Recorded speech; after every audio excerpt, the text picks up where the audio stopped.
السلام علیکم ورحمۃ اللہ وبرکاتہ۔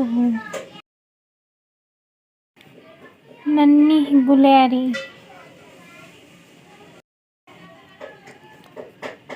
ننھی گلیری گلو جنگل کے اس حصے میں رہتی تھی جہاں درخت خوب گھنے اور ہرے بھرے تھے۔ ایک دن اس کی ماں نے کہا، گلو، میں کھانے کی تلاش میں جا رہی ہوں۔ تمہارے بابا دوسرے جنگل گئے ہیں۔ میری غیر موجودگی میں گھر سے باہر نہ جانا، کیونکہ آج موسم کے آثار ٹھیک نہیں، بارش اور تیز ہوا چلنے کا امکان ہے۔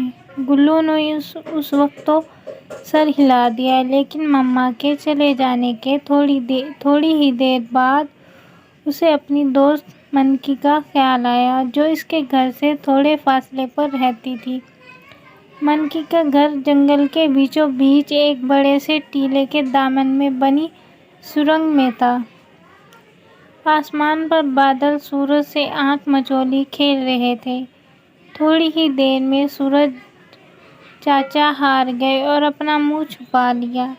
ہر طرف سیاہ بادل چھا گئے۔ ابھی گلو آدھے راستے میں تھی کہ اچانک بجلی چمکی۔ اچھلتی کودتی گلو ڈر گئی اور تیزی سے بھاگنے لگی۔ سامنے سے خرگوش میاں اپنے گھر کی طرف جاتے دکھائی دیے۔ گلو کو بھاگتے دیکھ کر انہوں نے زور سے کہا، ادھر کہاں جا رہی ہو؟ چلو واپس اپنے گھر چلی جاؤ۔ تمہیں کس نے کہا تھا کہ اس موسم میں گھر سے نکلو؟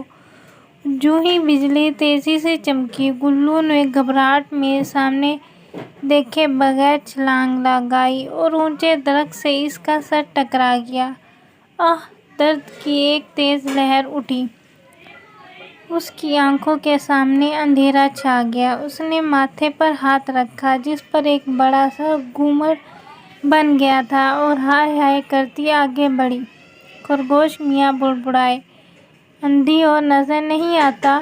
گلو تیزی سے دوسری طرف مڑی تو کانٹے دار جھاڑیوں میں پاؤں جا پڑا۔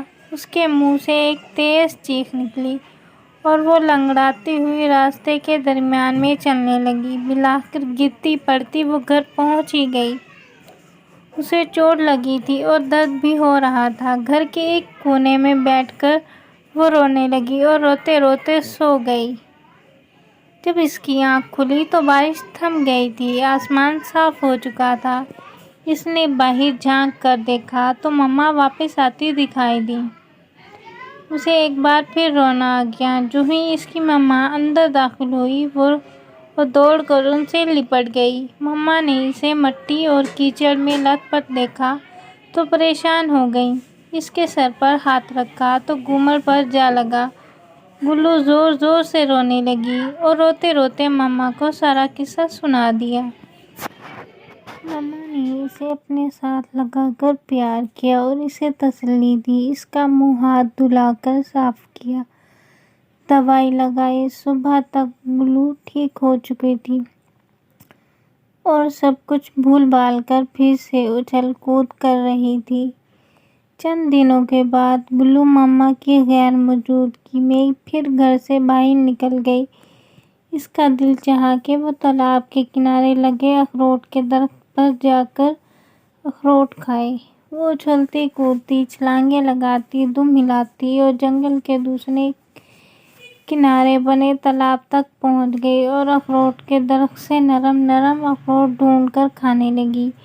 واپسی پر اس نے 2 اخروٹ ہاتھ میں پکڑ لیے اور انہیں چھپانا چاہتی تھی تاکہ کچھ دن بعد نکال کر کھا لے۔